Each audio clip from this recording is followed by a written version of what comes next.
사이다 무비튼. 내 이름은 강미성. 부모님과 셋이서 살고 있고 현재 고3이다. 우리 집은 아주 낡은 아파트였고 부모는 둘 다 백수였다. 아빠가 가끔 기분이 내키면 당일치기 알바를 하는 것 외에는 수입이 없는데도 두 사람은 매일 파친코에서 살다시피 했다. 어렸을 때부터 사채업자들이 집에 찾아오는 게 일상이었고 습관처럼 엄마 아빠 집에 없는데요? 라고 하는 게 나의 주요 임무였다. 부모님의 사랑이 뭔지 모르고 살아왔지만 고등학교 진학마저 돈이 든다는 이유로 내가 가고 싶은 학교에 힘들게 합격했는데도 입학 직전까지 고등학교 가면 뭐해? 나가서 돈이나 벌어! 라고 윽박질렀다. 다행히 담임 선생님의 간곡한 설득 끝에 간신히 입학할 수 있었다. 하지만 학비며 공과금이 밀리는 일이 많아서 창피를 겪는 일이 빈번하게 일어났다. 그런 부모님이 싫어서 빨리 집에서 독립하는 게 목표였던 나는 고교 진학 후 알바로 용돈을 벌었고 나름대로 자신 있는 가창 실력을 유튜브를 통해 공개하기도 했다. 모두 내 힘으로 돈을 벌 수 있는 방법을 열심히 고민한 결과였다. 처음엔 유튜브에서 대박이 나면 돈을 많이 벌 수 있을 거라고 기대한 정도였지만 1명, 2명 구독자가 늘어나면서 노래 자체의 즐거움에 새롭게 눈을 뜨게 됐다. 나는 돈이 목적이 아닌 언젠가 가수가 되고 싶다는 꿈을 키우며 영상을 올리게 됐다. 학교 친구들도 내 유튜브를 보고 응원이 이어졌고 집안 환경만 빼면 밖에서의 나는 나름 즐거운 일들이 많았다. 그러던 어느 날 가장 두려워했던 일이 일어나고 말았다. 알바를 마치고 집에 왔는데 현관문이 떨어져 나가고 없었다. 사채업자 짓이라고 생각하고 짜증이 마구 올라오려고 하는데 아빠가 갑자기 오늘 학교에 자퇴서 제출하고 왔으니까 그렇게 알아 라고 했다. 나한테 말도 없이 왜? 학비는 내가 벌어서 다니고 있잖아 라고 따지자 이게 어디서 큰 소리야? 빚 때문에 숨도 못 쉬는 형편에 학교는 무슨 얼어 죽을 지금 학교가 대수야? 넌 내일 큰 회사 사장 딸하고 결혼할 몸이니까 조신하게 딱 대기하고 있어. 딴 생각하지 말고 라는 황당 발언을 하더니 엄마한테 밧줄을 가져오라고 했다. 반항하는 나를 두 사람이 힘으로 제압한 후 꽁꽁 묶어서 방에 가두고 감시했다. 다음날 오후가 돼서야 방문이 열렸고 아빠가 밧줄을 풀어주면서 너 잘 들어. 지금부터 네가 만날 분은 유명한 사장님인데 또 다른 얼굴이 있다는 거 명심해. 겁도 없이 반항했다가는 죽을 수도 있어 라고 겁을 주더니 싫다는 나를 억지로 방에서 끌어냈다. 거실에는 처음 보는 60대 초반의 노인과 뚱뚱한 체격의 젊은 여자가 노인이 이 친구가 자네 아들인가? 라고 묻자 아빠가 네, 제 자식놈입니다. 부족한 게 많지만 데려가서 사람 좀 만들어 주십시오. 미성아, 뭐하고 있어? 네 약혼자분이 오셨는데 라며 나를 앞으로 밀었다. 그러자 젊은 여자가 처음 뵙겠습니다. 저는 부자이라고 해요 라고 하더니 숨을 헉헉 몰아쉬면서 나한테 다가왔다. 그러더니 이 남자애 데리고 가요 라고 말하자마자 어디서 나타났는지 검정 양복을 입은 건장한 한 무리의 남자들이 달려들어서 납치하듯이 나를 차에 태웠다. 그 순간 부모라는 작자들이 나를 팔았다는 걸 깨달았고 인신매매라니 무슨 인생이 이럴 수가 있을까? 절망 외엔 아무 생각도 나지 않았다. 자동차가 고층 맨션 앞에 멈춰서자 부자이가 여기까지면 됐어. 다들 그만 가봐 라고 했다. 내가 차에서 끌려 나오자 부자이는 내 팔을 확 낚아챘고 어서 가요 라고 하더니 한 걸음 앞서 걸었다. 엘리베이터는 최고층에서 멈췄고 집 안으로 들어가자 영화 세트장 같은 고급 가구들이 환히 빛나고 있었다. 분위기에 압도당해 정신이 몽롱해지려는 순간 부자이가 이쪽이요 이쪽 라며 손짓으로 옆방을 가리키며 오라고 했다. 내 손을 끌고 가면서 그럼 이제 해볼까요? 라고 하는 부자이. 그 순간 내가 진짜 팔려왔다는 실감이 올라왔다. 나는 그 방에 커다란 침대가 있는 풍경을 상상했다. 하지만 방문을 여니 대형 그랜드 피아노 한 대가 방 한가운데에 놓여 있었다. 갑자기 맥이 탁 풀린 나. 노래해봐요 라며 피아노 앞에 앉는 부자이. 그리고 천천히 연주를 시작했다. 그 곡은 내가 유튜브에 올린 영상 중에서 가장 반응이 좋았던 곡이었다.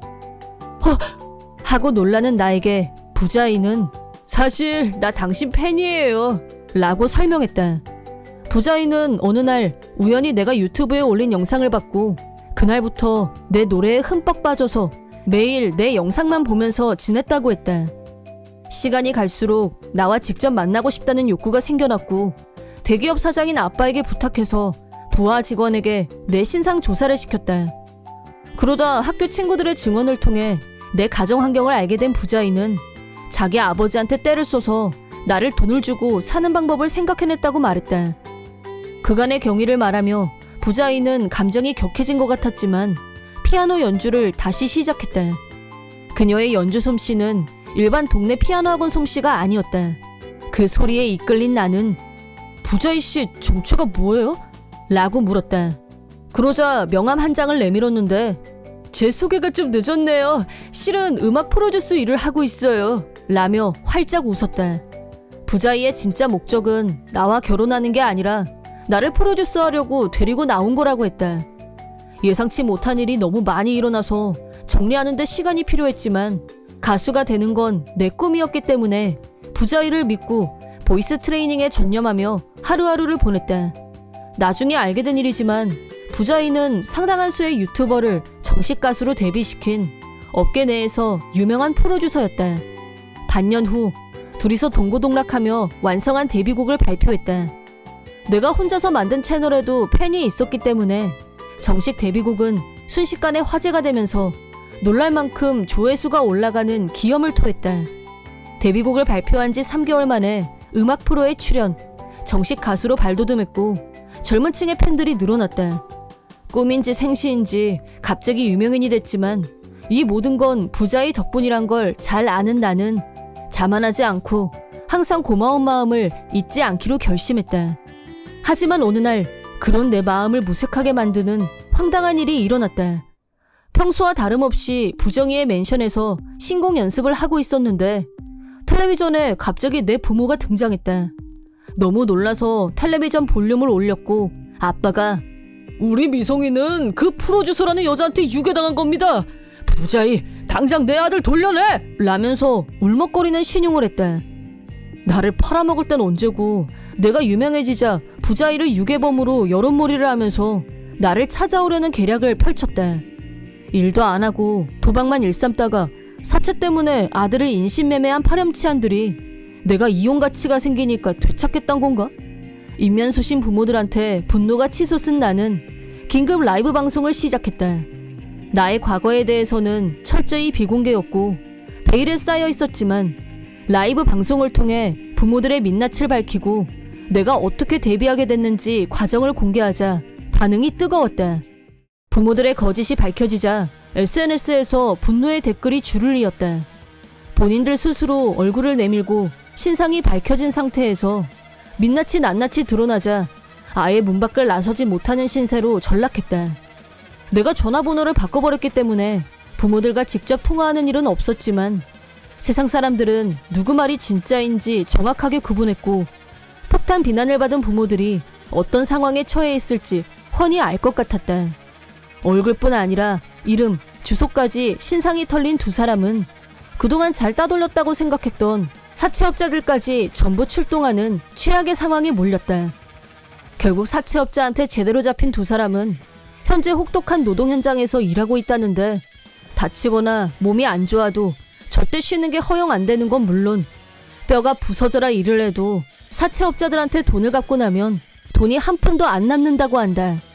불법 사채까지 끌어다 쓴 본인들 책임일 뿐 아무리 친부모라고 할지라도 나는 절대 도움을 줄 생각이 없다.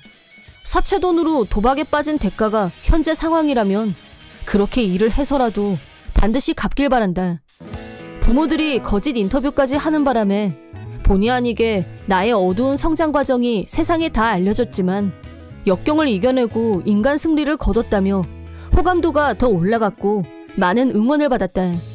덕분에 팬들이 더 많이 늘어나면서 지금은 누구나 다 아는 인기 아티스트의 반열에 오르게 됐다. 부자이 씨는 처음부터 지금까지 나한테 다른 의도 없이 순수한 팬심으로 나를 응원해주고 있다. 하지만 절망을 희망으로 바꾸게 도와준 부자이에게 나는 점점 이성으로서 호감을 느끼게 됐다. 첫인상은 외모만 보고 절대 아니라고 생각했었지만 그녀의 내면을 알면 알수록 그녀가 얼마나 매력적인 사람인지 알게 됐다. 하지만 부자이는 여전히 넘사벽이었고 나한테는 고백할 자격도 아직 없다는 걸 너무 잘 알고 있다. 언젠가 지금보다 더 훌륭한 가수가 되면 부자이에게 감사의 마음과 함께 내 속마음을 고백하고 싶다. 그날을 위해 하루를 열흘처럼 쓰면서 열심히 노력하는 중이다. 이번 영상은 어떠셨나요? 재밌게 보셨다면 구독, 좋아요에 댓글까지 달아주시면 감사하겠습니다. 그럼 다음 영상에서 만나요.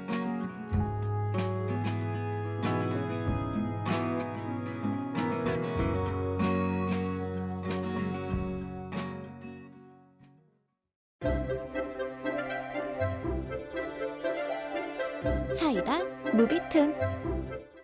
나는 아내와 둘이었고 평범한 아파트에서 살고 있었다. 아내는 파트 근무를 했고 나는 샐러리맨으로 평범한 회사에 다녔다. 내 월급은 평균 수준을 넘었고 둘이서 사는데 큰 지장은 없었다. 실적이 좋을 때는 큰 금액은 아니지만 보너스를 받기도 했다.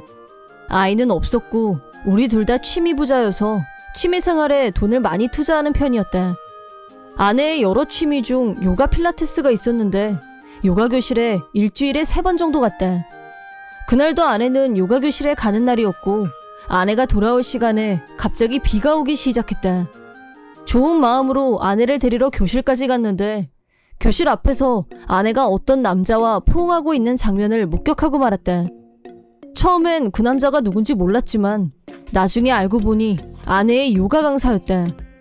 아내의 불륜을 의심하게 된 나는 처음엔 혼자서 뒷조사하려고 했지만 역시 내가 알아보는 건 한계가 있었다. 이렇게 된 이상 확실하게 하자는 생각에 흥신소에 의뢰했고 기대했던 대로 신속하게 원하는 결과를 얻을 수 있었다. 조사 결과 아내는 주 3회 교실에 간다고 했지만 실제 교실은 주 2회만 다녔고 주말의 교실은 두 사람의 불륜 미래 장소로 변질됐다. 흥신소가 철저하게 조사해준 덕분에 두 사람이 호텔로 들어가는 증거 사진도 확보했고 여러 증거가 촘촘하게 내 수중에 들어왔다. 그렇게 충분한 증거가 확보된 후 나는 아내에게 빼박 증거들을 내밀면서 사실을 추궁했다. 하지만 아내는 반성하기는커녕 오히려 뻔뻔하게 내가 불륜한 거 알았으면 어쩔 건데? 어차피 나는 당신하고 조만간 끝낼 생각이었어. 그거 알아? 그 사람 당신보다 수입이 3배가 더 많아. 여자면 당연히 당신이 아니라 그 사람을 선택하지 않겠어? 아내의 무개념 발언에 기가 찼다. 솔직히 나는 내가 불륜 증거를 내밀면 아내는 놀라서 나한테 잘못했다, 용서해달라, 울고불고 매달릴 줄 알았다. 하지만 오히려 잘됐다는 듯이 말하는 저 뻔뻔한 태도, 나보다 돈 많은 불륜남을 선택하겠다는 속물근성. 아내는 한술 더 떠서 나한테 솔직히 나한테 당신은 너무 처지는 감이 있지. 안 그래? 그 월급으로 용 썼다. 내 불륜 증거 잡으러 다닐 돈은 있었니? 나한테 당신은 그 사람을 만나기 위한 시행착오 정도로 해둘게. 내가 먼저 말할 거야. 이혼하자. 라고 하더니 집에서 나가버렸다. 불륜 증거를 폭로한 후 뒷일에 대해서는 미처 생각하지 못했었는데 이런 식으로 아내에게 모욕당하고 버려지다니 참담할 뿐이었다. 아내는 한참 후에 집에 다시 들어오더니 100만 원 정도의 현금을 나한테 집어 던지면서 자 받아. 불륜 대가로 주는 위자료야. 당신한텐 이 정도면 큰돈이잖아? 라고 하더니 다시 나가버렸다. 아내의 일방적인 태도에 난타당한 나는 아무 대응도 하지 못했고 넋이 나간 사람처럼 한참을 움직일 수가 없었다. 어째서 피해자인 내가 이런 비참한 대접을 받아야 하는 건지 한없이 분하고 억울하고 참담했지만 뻔뻔한 아내는 아무런 죄책감 없이 나를 버리고 떠났다. 오히려 쾌재를 부르며 고연봉 불륜남에게 달려갔다. 그러고 난 후 한동안 나는 반폐인이나 다름없었다. 일에도 집중할 수 없었고 부장한테 지적받기 일쑤였다. 업무 평가에서 낙점을 받고 리스트라 명단에 이름이 올라갔다는 말을 들었다. 하지만 그때 나는 모든 일에 자포자기 상태였기 때문에 무슨 일이 일어나도 아무 상관이 없었다. 그런 나를 구해준 건 대학 시절의 절친이었다. 어디서 들었는지 모르겠지만 절친은 내가 아내에게 철저하게 배신당하고 폐인이 다 됐다는 말을 들은 모양이었다. 절친은 나한테 먼저 연락해서 오래간만에 얼굴이나 보자며 나를 불러냈다. 나는 친구를 보자마자 억누르고 있던 감정이 터져나왔다. 친구는 나의 억울하고 분한 심정을 다 들어주고 난 후 그럼 너 이제 새로운 거 시작해보는 게 어때? 라며 뜬금없는 제안을 했다. 친구의 말을 들어보니 친구는 처가에서 대대로 이어오고 있는 가업을 얼마 전에 물려받았고 장인의 뒤를 이어 신임 사장직을 맡았는데 오른팔로 움직여줄 자기 편이 필요하다고 했다. 그렇게 중요한 일을 나 같은 사람이 할 수 있겠냐며 거절했지만 대학 시절부터 나의 유능함을 익히 알고 있기 때문에 제안하는 거라며 나를 설득했다. 친구의 말에 용기를 얻은 나는 다니던 직장을 그만두고 친구 일을 돕기로 결심했다. 그렇게 3년 후 현재 나는 타워맨션에 살고 있을 정도로 성공을 이뤄냈다. 친구 회사에 입사한 후 마음을 다잡은 나는 전처에게 본때를 보여주고 말겠다는 일념으로 일에 매진 칼을 갈았다. 그게 다는 아니었고 전에 다니던 직장보다 일하는 보람이 있다 보니 자동으로 열정이 불타올랐다.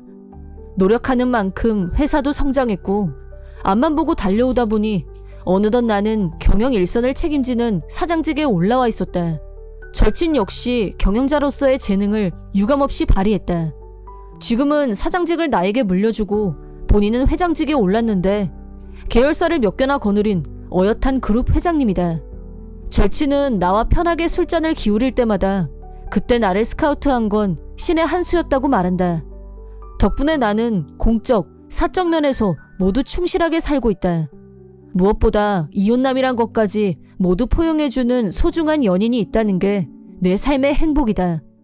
그러던 어느 날 난데없이 전처가 집으로 찾아왔다.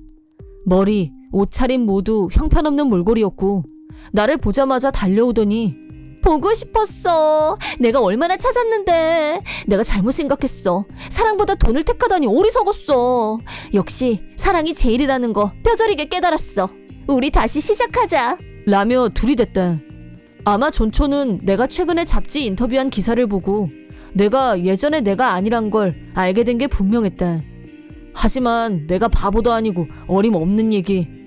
나는 지금도 전처가 나를 비웃으며 푼돈을 던지고 가던 그날의 모욕을 1도 잊지 않고 있다. 뭐래냐? 미안하지만 나 너한테 미련 1도 없어. 사랑이 중요한 건 맞는데 나는 이미 교감하는 상대가 있어. 라고 하자 전처는 그런 여자보다 내가 당신에 대해서 몇 배는 더 잘 알아. 나 요리 청소 완전 잘하는 거 당신도 알잖아. 나 남은 평생 당신한테 헌신하면서 살게. 제발 다시 시작하자. 라면서 들이댔지만 전처 눈에 보이는 건 돈밖에 없다는 게 너무 뻔했다. 어쨌든 죽기 살기로 달려드는 전처와 얘기해봐야 결론이 안 날 것 같아서 그날은 집에 들어가는 걸 포기하고 택시를 잡아타고 전처한테서 최대한 빨리 피신했다.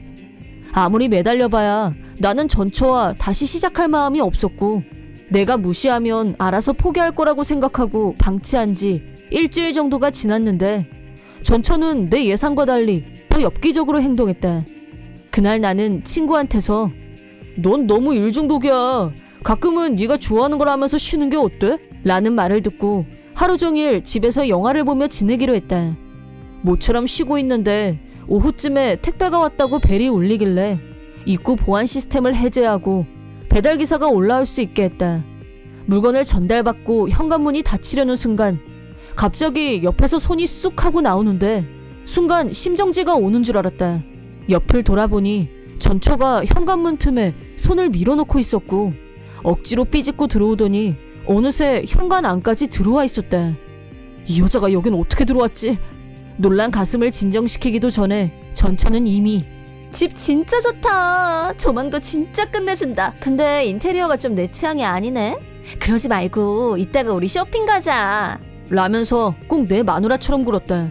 다시 정신을 차리고 상황을 체크한 결과 전처는 택배가 왔을 때 보안 시스템이 해제된 틈을 타서 엘리베이터를 타고 올라온 후 뻔뻔스럽게 마누라 행세를 하는 거였다.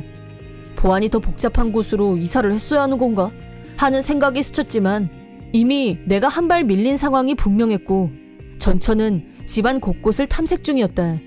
그러다 내 여친의 칫솔이며 컵을 발견하고는 완전히 열을 받아서 노발대발 난리를 쳤다. 내가 이렇게 시퍼렇게 살아있는데 딴 여자 볼 생각 하지 마. 저 물건들 당장 치워. 아니, 내가 다 버릴 거야. 라면서 칫솔이며 그릇 등 눈에 보이는 대로 전부 쓰레기통에 던져버렸다. 집안에 있는 여친의 흔적을 찾아다니면서 전부 처분하려고 달려드는 전처의 횡포를 지켜보다가 고민 없이 경찰에 신고했다. 경찰이 올 때까지 전처는 집안을 벌집 쑤시듯이 다 쑤시고 다녔고 경찰이 도착한 후 현행범으로 체포됐다. 그 후 경찰 조사 결과로 알게 됐는데 전처의 불륜남이 재력이 있는 남자였던 건 사실이었지만 직업 사기꾼이었고 벌써 오래전에 경찰에 체포됐다는 말을 들었다. 전처는 불륜남의 사기 행각에는 가담한 사실은 없지만 불륜남이 체포되면서 그동안 호의호식하던 생활은 거품처럼 사라져버렸다. 전처는 직업이 있었던 것도 아니고 살고 있는 집마저 날아가자 나를 찾아와서 빌붙는 것만이 살 길이라고 생각한 거였다. 최악이란 건 알고 있었지만 그래도 이 정도로 무개념인 여자일 줄은 몰랐었다. 경찰에 체포된 전처는 무단 가택 침입과 집안을 훼손한 죄목에 스토커 행위까지 가해져서 결국 감옥에 갇히는 신세가 됐다. 전처는 실형이 선고되자 내가 왜 이렇게 비참한 꼴을 당해야 되는데? 내 전남편이 나랑 재결합하면 다 해결된다니까? 나 깜빵 가기 싫어! 라며 끝까지 경찰에게 반항했다는데 그런 여자와 재결합이라니 내 눈에 흙이 들어와도 안 될 일이다. 내가 황당한 일을 겪게 된 걸 알게 된 내 친구는 내 걱정을 하면서 전처가 언제 석방될지도 모르고 당장 집으로 옮기는 게 신상을 위해 좋겠다고 했고 그 말에 100% 공감한 나는 보안이 더욱 철저한 곳으로 이사를 감행했다. 전처는 끝까지 이건 아니야. 난 여기 있을 사람이 아니야. 나랑 결혼해서 잘 살았잖아. 그 남자 돈도 집도 다 내 거란 말이야.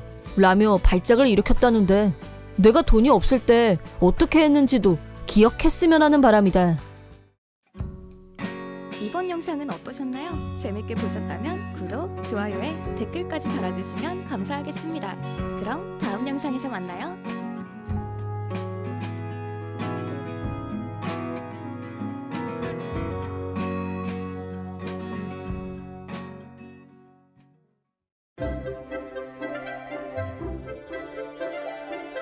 사이다 무비튼. 나는 아내와 딸과 3명이서 살고 있었다. 아내와 나는 재혼이었고 아내의 딸이 초등학생일 때 결혼했다. 딸아이와 나는 피가 통하는 건 아니었지만 재혼 초기부터 딸아이는 나를 무척 잘 따랐다. 문제는 최근 들어 아내가 이상하게 변했다는 사실이다. 나한테 무관심한 건 기본. 딸아이한테도 차갑고 밥도 안 주고 집에서 마음이 떠난 사람처럼 보였다. 나는 딸아이의 아빠로서 아내의 그런 태도를 간과할 수 없었고 아내한테 왜 밥을 안 하냐고 따졌다. 밥 좀 하라고 하자 아내는 화가 잔뜩 난 얼굴로 쿵쾅거리며 밥을 했다. 어느 날 퇴근하고 집에 도착한 시간이 저녁 7시쯤 됐는데 아내가 집에 없었다. 딸아이만 혼자 집에 있길래 엄마는 어디 갔니? 라고 묻자 내가 집에 왔을 때부터 엄마 없었어. 이 시간에 연락도 없고 걱정돼서 전화를 걸었는데 받지 않았다. 라인으로 어디냐고 메시지를 보냈더니 메시지는 읽은 것 같은데 대답은 없었다. 그러다 1시간 후 아내가 집에 들어왔다.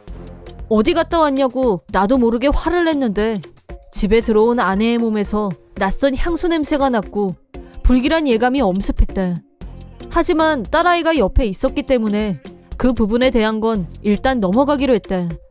다음날 일부러 조금 일찍 일을 마치고 딸아이가 오기 전에 집에 도착했다. 딸아이가 없는 걸 다시 한번 확인한 후 아내에게 솔직하게 물어봤다. 당신 며칠 전에 어디 갔다 온 거야? 내가 어디 갔다 온 걸 일일이 말해야 돼? 친구 만났어. 거짓말하지 마. 그날 당신 몸에서 남자 향수 냄새 났던 건 어떻게 설명할래? 당신 바람 피우니? 그러자 아내는 바로 태도를 바꿔서 그래 맞아. 나 남친 생겼어. 당신보다 훨씬 괜찮은 남자야. 불륜을 순순히 인정한 것까진 좋았는데 부끄러움도 미안함도 없는 아내의 태도에 화가 나서 견딜 수가 없었다. 그리고 잠시 후 아내 입에서 더욱 뻔뻔한 발언이 나왔다. 아 맞다. 방금 좋은 생각 났어. 애는 당신 줄게. 뭐? 너 지금 뭐라는 거니? 당신이 지나들이고 살면 내가 남친하고 재결합하는데 장애물이 없어지잖아. 정신 차려. 진아는 네 딸이야. 화가 나서 아내한테 버럭 소리를 지르는 순간 눈에서 번쩍 불이 나는 걸 느꼈다. 언제 들어왔는지 딸아이가 자기 방문 앞에 꼿꼿하게 서 있었다. 나는 반사적으로 딸아이의 이름을 불렀다. 하지만 딸아이는 집에서 뛰쳐나갔다. 그런데도 아내는 딸아이는 안중에도 없었다.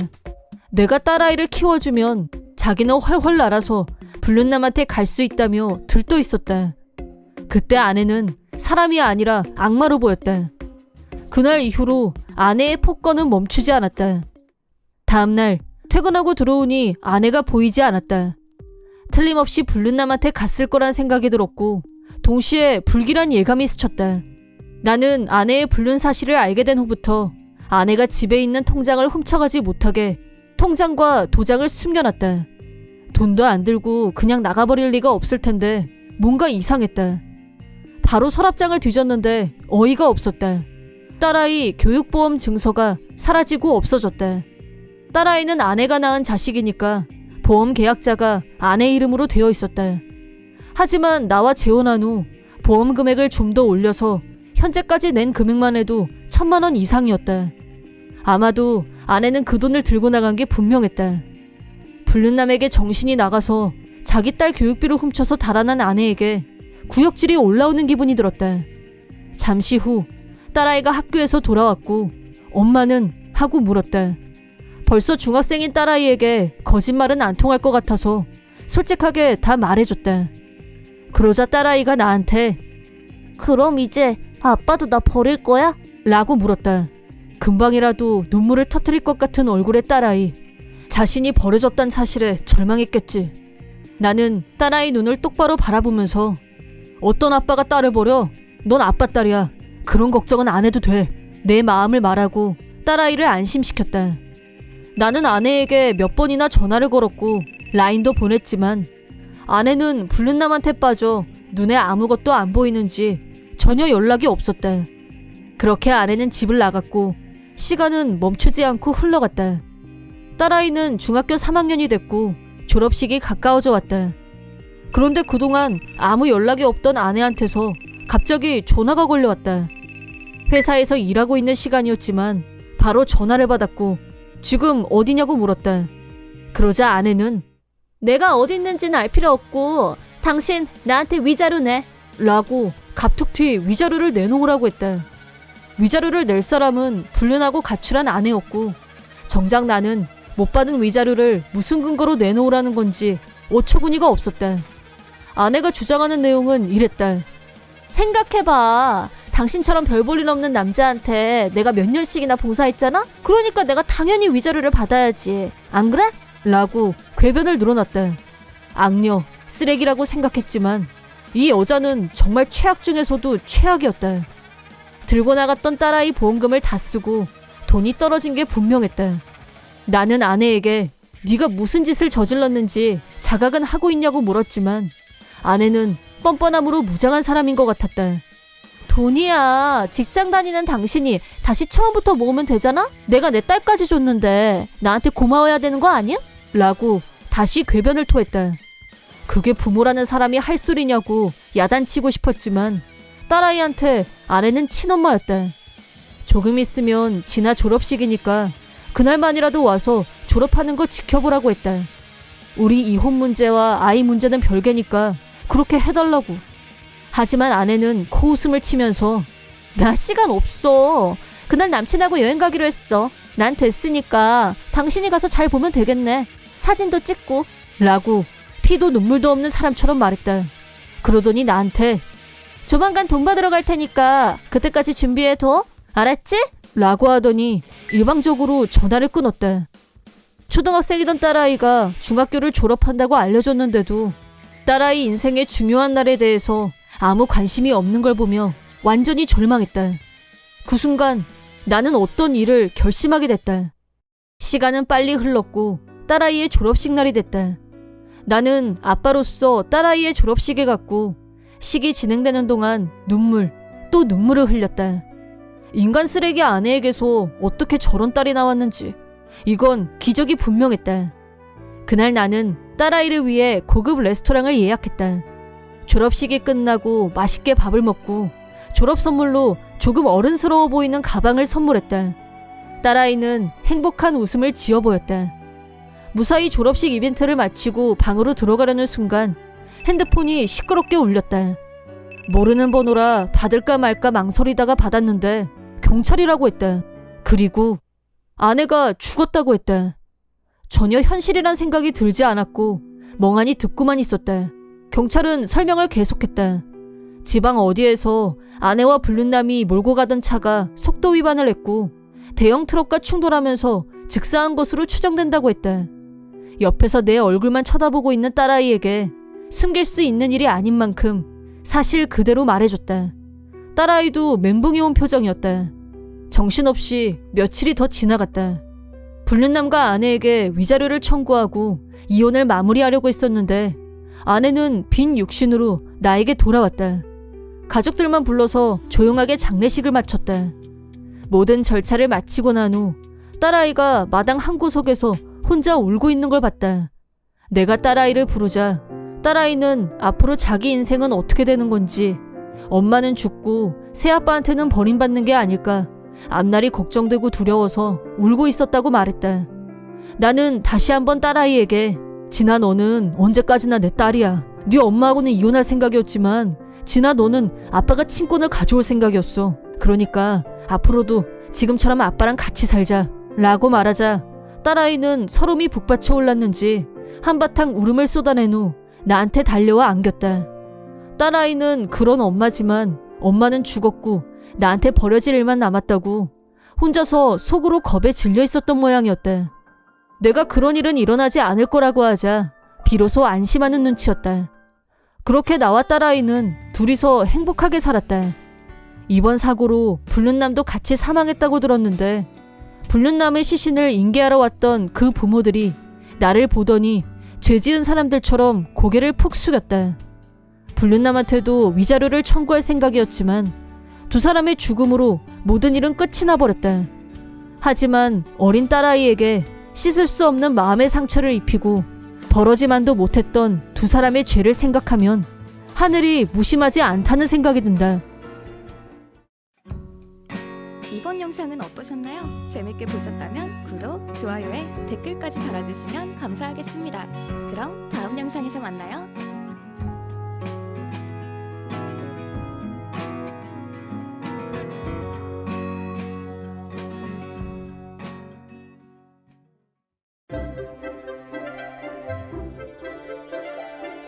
사이다 무비튼.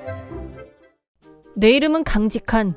자동차 딜러가 직업인 나는 아내 한진자와 5살짜리 아들 하늘이 이렇게 세 식구이다. 아내와는 동양이었고 처가와 본가에 딱 중간 위치에 있는 아파트를 얻어서 살고 있는데 1년 전까지는 서울에서 살았다. 이사를 결심한 이유는 아들아이가 천식을 앓고 있어서였다. 아내와 상의한 결과 대도시보다는 공기가 깨끗한 시골에 내려가서 사는 게 하늘이를 위해서 좋을 것 같다는 결론을 내렸고 과감하게 실행에 옮겼다. 서울에서는 내가 꽤 큰 회사에서 다녔었기 때문에 결혼 후 아내는 한동안 전업주부로 지냈다. 귀향하기로 완전히 결정이 나자 아내는 근처에 부모님도 계시니 도움을 받아가면서 자기도 다시 일하고 싶다고 해서 지금은 맞벌이 부부가 됐다. 아내는 수도관리단에서 근무하게 됐는데 직장에 익숙해질 때까지는 내가 집안일을 도맡아 하기로 했다. 재취업하고 처음 얼마 동안은 오후 5시에 퇴근하면 곧장 집으로 달려오더니 차츰 변해갔다. 최근에는 잔업이니 회식이니 하면서 밤 늦게야 집에 들어온다. 아들아이는 유치원이 끝나면 처갓집 아니면 우리 부모님이 번갈아가며 돌봐주셨다. 아내의 지시를 받고 퇴근 후 내가 아들아이를 데리러 가는 게 일과가 됐다. 11월, 우리 고향은 눈이 많이 오는 곳이어서 스노우 타이어 교환 시기에는 정신없이 바빴다. 매일 잔업이 계속됐고 퇴근 시간이 밤 9시를 넘길 때도 많았다. 이 시기만큼은 도저히 안 될 것 같아서 미리 아내한테 알리고 아들아이 픽업, 집안일 등을 부탁했는데 아내는 전혀 약속을 지키지 않았다. 어느 날은 퇴근하면서 핸드폰을 보니 어머니한테서 몇 번이나 전화가 걸려왔었길래 전화를 걸었다. 어머니는 전화를 받으시더니 하늘애미가 애를 데리러 안 와서 하늘이가 잠이 들었어. 너라도 와서 얼른 데리고 가. 라고 했다. 벌써 밤 9시가 넘었고 내일도 유치원에 가는 날인데 대체 이 시간까지 아내는 뭘 하고 있는 건지 도무지 이해가 안 갔다. 잠든 아들아이를 조심스럽게 안아서 집으로 데려온 후 잠옷으로 갈아입히고 냉장고를 열었다. 냉장고는 텅 비어 있었고 저녁 먹을거리는커녕 장도 봐놓지 않은 것 같았다. 바쁘지만 않다면 내가 장도 보고 음식도 만들겠지만 요즘처럼 매일 늦게 끝나는 날에는 그러기가 쉽지 않다. 졸린 눈을 비비며 하는 수 없이 컵라면을 먹고 있는데 그제야 아내가 집에 들어왔다. 퇴근하고 돌아온 아내를 쳐다보니 진한 화장, 화려한 액세서리, 유행하는 옷차림까지 스타일링이 완벽했다. 꽤 늦었네? 어디 다녀오는 길이야? 라고 묻자 오늘 갑자기 회식이 잡혀서. 라고 했다. 하늘이 부모님 집에 맡겨놨는데 연락도 없이 회식 가버리는 건 좀 아니지 않아? 라고 하자 아내는 그럼 나더러 어쩌라는 건데. 직장 생활을 하다 보면 인간관계도 중요하다는 거 몰라? 라면서 큰 소리로 짜증을 냈다. 그런 일이 한두 번이 아니었고 아무리 말해도 아내는 고치려고 하질 않았다. 결국 내가 퇴근하고 늦은 시간에 장을 보고 집안일을 전담하게 됐다. 아들아이는 매일 늦게까지 부모님 댁에 맡길 수밖에 없었는데 어머니가 손주랑 같이 있으니까 얼마나 좋은지 모르겠다. 너무 신경 쓰지 마. 라고 하셔서 마음이 놓였다. 풀타임으로 일하는 아내의 입장을 최대한 이해하려고 했지만 해도 너무했고 이기적으로밖에 보이지 않았다. 그렇게 불만만 쌓여갔다. 그러던 어느 날 퇴근 후 서둘러 장을 보고 아들아이를 데리러 가던 도중에 아내의 직장 앞을 지나가는데 그 근처 폐점한 홈센터 주차장에 아내의 차가 주차된 걸 발견했다. 이상한 생각이 들어서 가까이 가보니 차 안에는 아무도 없었다. 이런 곳에 차를 세워두고 대체 어디로 간 건지 의문이 생긴 나는 꼭 확인하고 넘어가야 할 것 같아서 며칠 후 아내의 차에 달린 드라이브 리코더에서 SD 카드를 꺼내서 영상을 확인하기로 했다. 홈센터에 주차되어 있던 날의 영상을 확인해보니 그 주차장에서 어떤 남자와 만나는 장면이 담겨 있었다. 남자의 차가 도착. 두 사람은 서로 잘 아는 사이로 보였다. 남자가 아내 차에 올라탄 후 나 못 기다리겠어 라고 하더니 차 안에서 두 사람이 격렬하게 움직이는 소리가. 나는 절망적인 기분에 휩싸였고 당장 영상을 멈추고 싶었지만 냉정을 되찾은 후 영상을 컴퓨터에 저장, 불륜 증거로 잘 보관해두기로 했다. 다음 순서는 불륜남의 정체 파악. 아내의 불륜남은 아내의 직장 상사가 틀림없었다. 아내가 회식에 있던 날 데리러 간 적이 있었는데 그때 직접 본 적이 있는 놈이었고 영상을 보니 놈의 얼굴이 선명하게 떠올랐다. 육아도 집안일도 다 내팽개치고 불륜 삼매경에 빠진 아내를 도저히 용서할 수 없었다. 이혼 결심은 불변이지만 그 전에 반드시 복수하고 싶었다. 복수할 기회를 노리고 있던 어느 날 아내가 불쑥 설날에 나 친구랑 여행 가기로 했어. 라고 했다. 불륜 여행이 틀림없다고 확신한 나는 좋아. 그럼 여행지에서 돌아올 때 여기 말고 당신 친정으로 와. 설인데 인사드려야지. 내가 먼저 가서 기다리고 있을게. 라고 짧게 대답한 후 서둘러서 복수열전 준비에 착수했다. 드디어 설 연휴 시작. 아내는 정성껏 화장하고 잔뜩 멋을 내고 여행을 떠났다. 설 연휴 3일째. 나는 신년 인사 명목으로 처갓집에 인사를 갔고 장인, 장모에게 어떤 물건을 전달했다. 그건 아내의 불륜 증거로 아내 몰래 갖고 있던 드라이브 리코더 SD 카드, 결정적 영상이 담겨 있었다. 과감하게 텔레비전과 연결한 후 재생 버튼을 누르자 생생한 불륜 현장이 화면에 등장했다. 음성을 들으면서 장인이 이 목소리가 진짜라는 거야? 라고 묻자 장모가 설마 내 딸이 저런 짓을 라며 당혹감을 감추지 못했다. 그때 마침 여행을 마치고 돌아온 아내가 등장. 아내는 다녀왔습니다. 라며 활짝 웃는 얼굴로 거실에 들어섰다. 하지만 이내 아내를 향한 가족들의 차가운 시선을 의식했는지 뭐야? 이 분위기 뭔데? 라고 하더니 시선을 텔레비전으로 옮겼다. 순간 표정이 굳어지면서 텔레비전에서 나오는 음성의 정체를 파악한 아내는 사태를 이해했는지 새파랗게 질린 얼굴로 시선을 다시 나한테 옮겼다. 나는 미리 준비해뒀던 이혼 서류를 아내에게 내밀었다. 네 짐은 택배로 보냈으니까 기다려. 현관 열쇠 바꿨으니까 그렇게 알고. 집에 와봐야 못 들어온단 말이야. 라고 경고를 날렸다. 아내가 당신 언제부터 알았어? 라고 묻자 장인이 이 얼빠진 것 같으니라고 당장 사과부터 해야지! 라며 아내의 머리를 잡고 억지로 숙이게 했다. 아내는 나한테 계속 잘못했다면서 부탁이야. 이번 한 번만 용서해줘. 라며 매달렸지만 나는 고개를 옆으로 저었다. 어린 아들을 내팽개치고 불륜에 미친 여자는 엄마 자격도 없고 친권은 당연히 내가 가져갈 거라고 하자 드디어 현타가 왔는지 상황의 심각성을 깨닫고 그건 절대 안 돼. 라며 대성통곡했다. 하지만 이미 나는 아내를 용서할 마음 같은 건 없었다. 위자료 청구서 올 테니까 기다리란 말을 남기고 처갓집에서 나왔다. 그 후 아내와 장인, 장모가 나를 찾아와서 몇 번이나 사정하고 매달렸지만 내 결심은 흔들리지 않았고 아내와 불륜남에게 위자료를 청구했다. 이혼 사유가 아내의 불륜이었기 때문에 친권은 나한테 돌아왔다. 이혼이 성립되자 직장 내 불륜이란 사실이 알려지면서 아내와 불륜 상사의 소문은 직장 내에 파다하게 퍼졌다. 더구나 여기는 시골. 직장 내 소문으로 끝나지 않았고 아내와 불륜남은 어디에 가나 온갖 욕과 설교를 들어야 했고 직장에서도 동네에서도 고립됐다. 결국 두 사람 모두 직장에 사표를 냈고 불륜남은 주변의 따가운 시선을 견디지 못한 나머지 멀리 이사를 했다고 한다.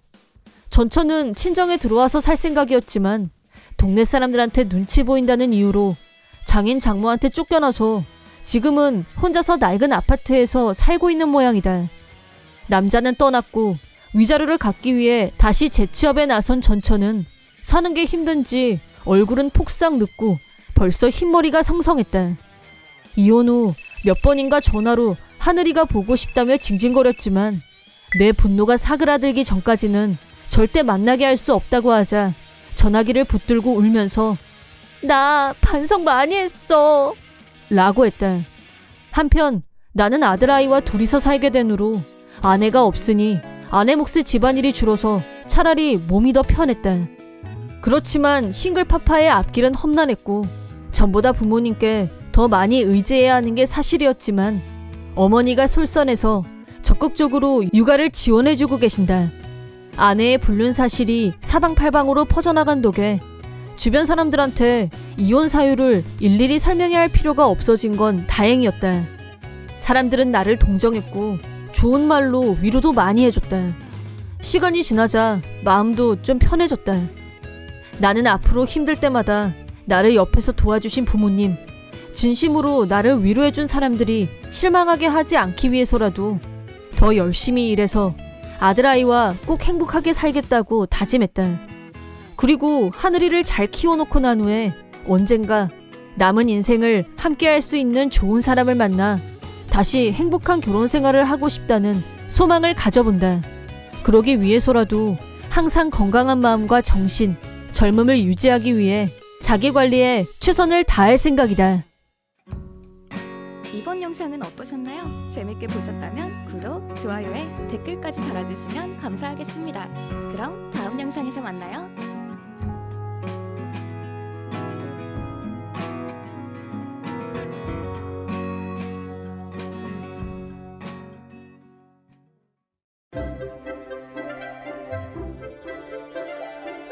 사이다 무비튼. 내 이름은 성실한 평범한 소시민인 43살의 회사원이다. 5년 전부터 정금 발령을 받고 가족과 떨어져서 지내다가 지금은 아들아이와 둘이서 살고 있다. 아내와는 이혼한 지 얼마 되지 않았다. 이유는 아내 부정의 불륜 때문이었다. 결혼하고 얼마 후 아들아이가 태어났고 우리는 새 식구가 되어 행복하게 살았다. 아내는 전업주부로 집안일과 육아를 전적으로 맡아줬기 때문에 그만큼 나는 회사 일에 더 집중할 수 있었다고 생각한다. 그 덕분에 30대 초반부터 능력을 인정받으며 출세운이 열렸고 줄곧 상승 곡선을 타고 좋은 평가를 유지하며 5년 전에 나의 목표였던 본사 발령을 받았다. 서울 본사는 지금 사는 곳에서 너무 멀어서 이사를 해야만 했다. 나는 당연히 아내와 아들아이도 같이 갈 거라고 생각했었다. 하지만 본사 발령 얘기를 하자 아내는 고민하지 않고 정우랑 나는 여기 남을래 라고 즉답. 이유를 묻자 학교나 학원 문제가 복잡해서 그렇다고 했다. 당사자인 아들아이는 어려서부터 아빠를 따르던 아이라서 난 아빠 따라갈 거야 라고 마지막까지 졸랐지만 아내가 필사적으로 뜯어말리는 바람에 울면서 억지로 포기했다.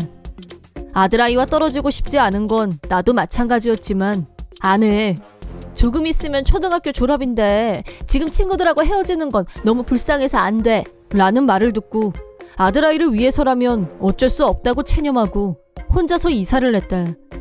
근무지를 옮기고 난 후에는 일이 더 바빠졌고 아들아이를 보러 갈 시간이 좀처럼 나지 않았다. 하지만 가족을 보고 싶은 마음에 한 달에 한 번은 꼭 무리를 내서라도 집에 가려고 노력했다. 다만 집에 갈 때마다 아들아이 반응이 싸늘해지는 게 영 마음에 걸렸다. 아내에게 물어보면 사춘기라서 그런 걸 어쩌겠어 내버려둬 라며 아무렇지도 않다는 듯이 말했다. 하지만 나는 그게 다가 아닌 것 같았고 어딘가 불안했다. 아들아이가 고등학교에 올라갔을 무렵 내가 집에 가면 아들아이는 나와 편안하게 대화를 나눴는데 이번에는 아내와 눈도 마주치려고 하지 않았다. 이것도 사춘기가 원인인 건가? 그렇지만 뭔가 너무 이상한 것 같은데. 그런 의구심이 든 나는 아내가 없는 틈을 타서 아들아이에게 슬쩍 물어봐야겠다고 생각했다. 하지만 아내는 잠시도 아들아이 옆에서 떨어지려고 하지 않았다. 그 정도로 서로 친한 사이는 절대 아닌 것 같은데. 왠지 모르게 아들아이한테서 절대 떨어지지 않으려는 모습이 부자연스럽게 보였다. 아내와 아들아이의 관계가 이상하다는 생각이 들기 시작한 어느 날 회사에 있는데 난데없이 아들한테서 전화가 걸려왔다. 아들아이가 먼저 전화를 거는 일은 거의 없는 일이라서 나는 무슨 일이 있나 놀라서 얼른 전화를 받았다. 아들이 아빠, 나 지금 아빠한테 가도 돼? 근데 엄마한테는 절대 말하면 안 돼 라고 숨을 거칠게 몰아쉬며 급하게 말했다. 너무 갑작스러워서 당황했지만 그럴 만한 이유가 있는 것처럼 들렸기 때문에 알았어. 근데 너 돈은 있어? 라고 묻자 없어. 자전거 타고 갈 거야 라고 했다. 열차로 2시간 걸리는 거리를 자전거로 오겠다니 현실적으로 불가능한 일이었다. 그래서 내가 조퇴를 한 뒤 서둘러 기차를 타고 아들아이를 데리러 갔다. 역에 도착하자 아들아이는 커다란 가방을 들고 나를 기다리고 있었다. 아들아이는 나를 보자마자 나 절대 집에 안 갈 거야. 나 지금 아빠 따라서 아빠 집에 가도 되지? 라는 말을 듣고 아들아이가 원하는 대로 다시 서울로 가는 기차표를 사서 유턴했다. 상행선 열차에 타자 긴장이 풀린 듯한 아들아이가 경악할 만한 얘기를 꺼냈다. 아들아이 말로는 내가 서울로 발령받고 떠난 후부터 아내가 모르는 남자를 집에 들였다는 거였다. 아내는 아들아이가 그 사실을 나한테 말하지 못하게 하려고 내 전화번호를 아들아이 핸드폰에서 삭제했고 내가 집에 갔을 때는 나하고 아들아이가 단둘이 있지 못하게 계속 감시했다는 거였다. 나한테 말할 기회를 원천 봉쇄당한 아들아이는 계속 기회를 엿보며 나한테 말하려고 했는데 그날 아내가 핸드폰을 집에 두고 외출한 걸 발견. 아들아이는 드디어 기회가 왔다고 생각했고 아내의 핸드폰에서 내 전화번호를 메모하고 짐을 챙겨서 나온 거라고 했다. 아내의 진상을 알게 된 나는 분노로 치를 떨었다. 아들아이가 집에 안 들어오면 분명히 아내한테서 연락이 올 거라고 생각하고 일부러 연락을 안 하고 기다렸다. 하지만 아내한테서는 아무 연락도 없이 3일이 지나갔고 여름방학이 시작됐다. 학교에는 집안 사정으로 결석한다고 미리 연락해뒀고 바로 여름방학이 시작됐기 때문에 여름방학 숙제는 우편으로 배달받았다. 아들아이가 집에 안 들어오는데도 아무 연락이 없는 아내에게 분노의 수준을 넘어 환멸 단계에 이르렀다. 이대로 연락이 안 오면 바로 변호사를 통해서 이혼 절차를 밟아야겠다는 결심이 섰을 무렵 아들아이가 여기에 온 지 한 달이 지나서야 아내한테서 전화가 아내는 추석에 왜 안 내려왔어? 정우가 아빠 언제 오냐고 계속 물어봤는데 그건 그렇고 나 지금 여행 왔어. 당신 갑자기 내려온다고 할까봐 집에 와도 아무도 없을 거야. 라고 했다. 내가 여행? 라고 묻자 아내는 지금 아들하고 둘이 여행 중이야. 당신도 같이 왔으면 더 좋았을 텐데. 라며 입에 침도 안 바르고 거짓말을 했다. 그 말을 듣는 순간 더 이상 참지 못하고 정우는 나랑 한 달 전부터 같이 있어 라고 말했다. 아내는 뭐? 라고 하더니 한동안 아무 말도 하지 못했다. 나는 계속해서 바람나서 아들이 없어졌는데 찾지도 않고 거짓말하는 여자, 더 이상 이런 연극 그만하자, 이혼해 라고 짧게 말하고 전화를 끊었다. 아내한테서 연달아 전화가 걸려왔지만 받지 않았다. 마침내 이혼 서류를 작성한 나는 변호사를 선임해서 친권과 불륜에 관한 위자료를 청구하고 빨리 마무리 짓기로 했다. 변호사 입회하에 아들아이와 함께 아내를 만나기로 하고 오래간만에 집으로 내려갔다. 패밀리 레스토랑에서 아내를 기다리고 있는데 개면적인 얼굴로 아내가 나타났다. 자리에 앉은 후 나와 아들아이의 얼굴을 번갈아 쳐다보더니 내가 얼마나 걱정했는지 알아? 아빠한테 갈 거면 간다고 말했어야지. 라면서 아들 걱정에 사무친 엄마 얼굴을 했다. 나와 아들아이는 그저 웃을 뿐. 아내에게 정우한테 당신이 외간 남자 집에 들인 얘기 잘 들었어. 위자료 청구할 거니까 그렇게 알아. 라고 하자 외간 남자라니? 나 바람 안 피웠어. 애 말만 믿고 이러면 안 되지. 라고 반박하면서 아들아이가 거짓말한 거라고 주장했다. 그러자 잠자코 아내가 하는 말을 듣고 있던 아들아이가 핸드폰으로 영상을 보여주면서 중간은 산더미처럼 쌓아놨거든? 라고 했다. 핸드폰 화면에는 아내가 다른 남자와 침실에서 자는 사진이. 아들아이는 이런 날이 올 거라고 생각하고 불륜 증거를 사진으로 확실하게 수집해두고 있었다. 증거 앞에서 그만 입을 다물게 된 아내를 강하게 추궁하자 아내의 불륜은 이미 내가 본사로 발령받기 전부터 시작됐다는 사실이 드러났다. 내가 본사 발령을 받자 불륜남과 자유롭게 만날 기회라고 생각했고 일부러 나를 혼자 보낸 거라고 실토했다. 한동안 변호사와 이 문제를 놓고 계속 상의하면서 아내의 탈선행위가 아들아이에게 끼친 악영향까지 충분히 반영해서 위자료는 고액으로 책정했고 친권은 나한테 돌아왔다. 아내는 마지막까지 잠깐 정신이 나갔었어. 앞으로는 다시는 안 그럴게. 용서해줘. 라며 매달렸지만 당신은 자식을 헌신짝 취급했어. 이혼만이 답이야. 라는 말을 마지막으로 절대 용서는 없다고 선을 그었다. 얼마 후 불륜남과 아내한테서 위자료를 받아내고 혼자서 살고 있던 원룸에서 조금 널찍한 아파트로 이사했다. 아들아이는 원래부터 고등학교를 졸업하면 나한테 올 생각이었다면서 전학 절차를 마치자 이혼 때문에 시기가 좀 앞당겨진 것뿐이라고 말했다. 아들아이 학교 문제를 해결한 후 셋이서 살던 집을 바로 처분했다. 갈 곳이 없어진 아내는 길바닥을 헤매는 신세가 됐다. 불륜남도 가정이 있는 남자였는데 이혼 후 아내가 이제 당신이 나 책임져. 나랑 결혼해. 라고 하자 우리 마누라한테 들통나서 지금 내 코가 석자야. 라고 하더니 바로 손절당했다고 한다. 그 뒤로 완전 연락 두절. 갈 곳도 기댈 곳도 없어진 전처는 지금은 어디 지방에 있는 숙소 딸린 술집에서 일하면서 겨우겨우 입에 풀칠은 하고 있다는 말을 들었다. 소문에 의하면 그냥 술집이 아니라 몸까지 파는 곳이라는데 내가 그런 여자랑 결혼했었다는 게 믿기지 않을 뿐이다. 아들아이와 나는 새로운 마음으로 동거를 시작했고 집안일은 같이 분담해서 하기로 했다. 아내에게 장기간에 걸쳐 가스라이팅을 당해왔던 아들아이는 마음에 입은 상처가 깊었지만 나와 같이 살면서 조금씩 사람에 대한 신뢰감을 회복해갔다.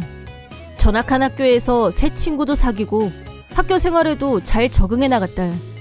아내의 불륜을 용기 있게 폭로하고 나를 도와준 아들아이에게는 고맙고 미안한 마음뿐이다. 앞으로 그동안 못해줬던 것까지 다 해주고 사랑한다고 표현해주고 싶다.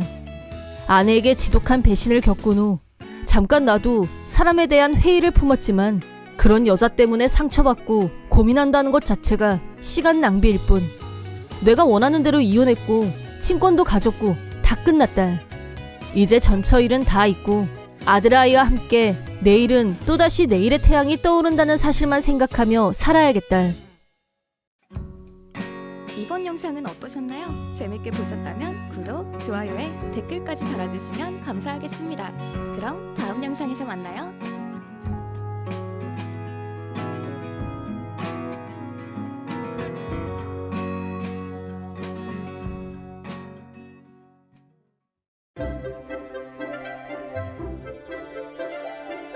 사이다 무비튼. 나는 아내와 딸, 세 식구의 가장이다. 직업은 영업사원. 한 건이라도 더 올리기 위해 비오듯 땀을 흘리며 사방을 누비고 다닌다. 중3인 딸아이는 중2병에 이어 아직 사춘기 선상에 있기 때문에 아빠와의 대화를 싫어한다. 그런데 여름으로 넘어가는 시기에 관계가 더 악화됐다. 어느 날 여느 때와 마찬가지로 오늘도 열심히 땀 흘리며 하루 종일 분주하게 영업을 다니다 집에 들어왔는데 내가 거실로 들어서자 딸아이가 코를 움켜쥐더니 으, 아우 냄새. 아빠만 들어오면 악취가 코를 찔러. 쓰레기통이 따로 없어. 라고 짜증을 냈다. 하루 종일 땀을 흘리며 다녔기 때문에 땀 냄새가 불편했을 수는 있지만 딸아이가 한 말은 솔직히 상처가 됐다. 혹시나 하는 기대로 아내를 쳐다봤지만 아내는 못 들은 척 무시하는 태도였고 딸아이는 냄새 때문에 죽을 것 같으니까 난 내 방으로 갈래. 라면서 자기 방으로 들어갔다. 아무리 사춘기라고는 해도 요즘 하는 말이나 행동은 지나친 감이 있었고 아내에게 잘 좀 알아듣게 주의를 주라고 했지만 사춘기 때는 원래 다 저래. 다들 치르는 통과 의례인데 당신만 피해자 코스프레하면 오버지. 라고 딸아이 편을 들면서 오히려 나한테 뭐라고 했다. 사춘기가 그렇다는 건 이해하지만 이 땀 냄새는 가족을 위해 열심히 일한 증거이다. 하지만 매일 냄새 난다는 모욕적인 발언을 듣다 보면 나도 정신적으로 위축되고 스트레스가 쌓였다. 그래서 서로를 위해서 조심해줬으면 하는 바람이었는데 그런 나의 작은 소망은 여지없이 짓밟혔고 딸아이의 거친 태도는 날이 갈수록 도를 넘어섰다. 어느 날 내가 퇴근하고 집에 들어서자 아 진짜 냄새 나니까 거실에 있지 말고 빨리 아빠 방으로 가. 라고 짜증을 내면서 나를 강아지 끌고 가듯이 넥타이를 잡아 끌면서 안방에 밀어놓고 문을 닫았다. 그리고 방에서 나오지 마. 저녁밥 다 되면 엄마한테 갖다 주러 갈 테니까 방에서 혼자 먹어. 라고 하더니 쾅 하고 방문을 닫아버렸다. 거실에서 아내와 딸은 나 같은 건 아무 상관없다는 듯이 둘이서 즐겁게 떠드는 소리가 들려왔다. 아내는 전업주부였고 나는 가게를 책임지기 위해 사명감을 갖고 땀 냄새를 풍길 정도로 열심히 일해왔다. 하지만 그 대가가 이런 거라면 열심히 사는 게 무슨 의미가 있을까 하는 자괴감이 들었다. 아내에게 이 문제에 대해 진지하게 상의했지만 아내의 대답은 기승전결 사춘기니까로 귀결됐고 나는 무너지는 자존감과 혼자 싸워야 했다. 그런 와중에 아내가 딸아이 학원을 새로 끊어야 한다면서 돈이 더 필요하다고 했다. 무슨 학원이냐고 묻자 영어 회화와 피아노 학원을 보낼 생각이라고 했다. 딸아이가 진짜 하고 싶어 하는 게 맞는지도 모르겠지만 지금 다니는 것도 있는데 학원을 너무 많이 다니는 거 아니냐고 한마디 하자 딸 교육비 내는 게 그렇게 아깝냐? 아빠 자격 상실이다. 대체 돈은 왜 버냐? 라고 버럭 화를 내더니 자기 마음대로 학원을 신청했다. 비록 지금은 미운 말만 골라서 하고 있지만 내 소중한 딸이란 사실은 변함이 없었다. 딸아이 교육비로 들어가는 돈이 아까워서 한 말은 절대 아니었다. 하지만 새로 학원을 끊은 후에도 딸아이의 냉랭한 태도는 여전했다. 네가 다니는 학원비는 아빠 땀의 결과라고 말하고 싶었지만 딸아이는 역시 엄마가 최고라는 말만 했다. 딸아이는 새로 등록한 학원에 다니기 시작했다. 그 무렵부터 이유는 모르겠으나 아내는 매일 딸아이를 따라다니며 학원에서 상시 대기 중이었다. 어린애도 아니고 매일 데리고 다닐 필요가 있냐고 내가 한마디 참견하자 아내는 딸아이 실력이 늘어가는 걸 옆에서 지켜보고 싶다고 말했고 본인도 그러고 싶다는데 나도 더 이상 할 말이 없었다. 한편 딸아이가 학원을 2군데나 더 가고 나서부터는 그 시간에 나는 딸아이가 없는 집에서 편하게 거실을 차지하고 텔레비전도 보고 밥도 편하게 먹고 꿀 휴식을 취할 수 있는 여유가 생겼다. 그렇게 각자 즐거운 시간을 보내게 됐고 그날도 딸아이와 아내가 학원에 간 후 나는 다음 날부터 3일간 지방 출장 일정이 있어서 짐을 싸다가 빠진 물건들이 있어서 급하게 마트로 장을 보러 나갔다. 그런데 마트 근처에 있는 레스토랑에서 아내와 딸이 밥을 먹고 있는 걸 발견했다. 이 시간엔 학원에 있어야 할 시간인데 왜 레스토랑에서 밥을 먹고 있지? 라는 의문과 함께 좀 더 안을 들여다보니 같은 테이블에 모르는 남자가 앉아 있었다. 나와 아내는 6살 차이이고 아내가 나보다 연하였는데 지금 아내와 나란히 앉아있는 남자는 아내랑 비슷해 보이는 젊은 남자였다. 불확실하지만 불길한 예감이 들었다. 하지만 일단 조용히 집으로 왔다. 그리고 무의식적으로 서랍을 뒤져서 통장을 찾았는데 내용을 확인한 순간 3천만 원이었던 저금이 30만 원으로 줄어들어 있었다. 마음 같아서는 당장 아내에게 진상을 따지고 싶었지만 모른다고 시침이 떼면 더 이상 추궁할 방법도 없고 좋은 방법이 떠오르지 않았다. 국리 끝에 동료이자 친구인 우수한한테 전화를 걸어서 내 상황을 설명하고 조언을 구하자 정황상 불륜일 가능성이 높다고 말했다. 아무리 그래도 아이까지 데리고 바람 피운다는 건 말이 안 된다는 생각도 들었지만 다시 생각해보니 최근에 딸아이가 나를 볼 때마다 냄새나는 쓰레기 대하듯이 한 걸 보면 어떤 일이 일어나도 이상하지 않을 것 같다는 생각을 하게 됐다. 아무리 딸아이 사교육비가 들어간다고 해도 3천만 원이었던 저금이 30만 원으로 줄어드는 건 비상식적이었다. 친구는 나한테 무조건 증거가 있어야 한다면서 흥신소나 사설탐정을 고용해서라도 증거를 잡는 게 중요하다고 했다. 속마음은 복잡했지만 그날은 일단 아무것도 모르는 것처럼 집에서 두 사람을 기다렸다. 집에 돌아온 아내와 딸은 까르르 웃으면서 오늘 수업 너무 좋았다며 신나게 떠들었다. 그러다 내가 거실에 있는 걸 본 딸아이는 아빠 얼굴 보자마자 좀 전까지 기분 좋았던 게 싹 없어졌거든? 제발 안방에 좀 들어가. 내 눈 다 버리기 전에. 라고 떽떽거렸다. 옆에 있던 아내는 그동안 딸아이의 행동을 방관하던 태도에서 돌변 딸아이한테 동조했다.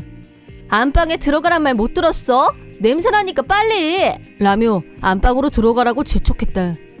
두 사람에게 하고 싶은 말은 차고도 넘쳤지만 친구 말처럼 우선은 증거를 잡는 게 먼저라는 생각에 참았다.